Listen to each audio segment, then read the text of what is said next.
Ask the Expert, brought to you by CommonSpirit Health.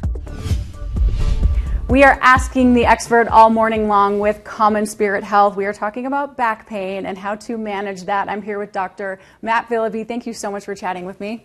Glad to be here. Appreciate you. Okay, when people think about back surgery, it can be a little scary, but you don't want people to be scared because there's so many medical advancements, right?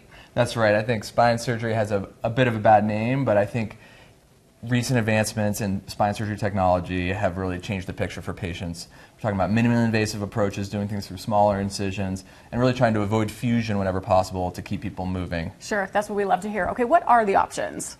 Some of the most common things we do are things like a microdiscectomy, removing a herniated disc, or taking pressure off the spinal canal with something like a laminectomy. Okay.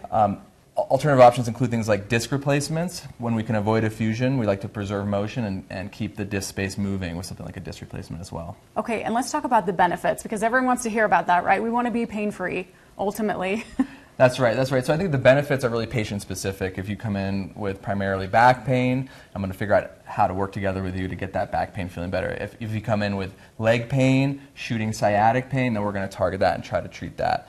Overall, the goal is to get people feeling better, get them back to enjoying their life the way they once did. Amazing. That's the goal. Okay, thank you for all that information. We appreciate you so much, and make sure to stay tuned all morning long. We're going to be talking about different options on how to help your back pain.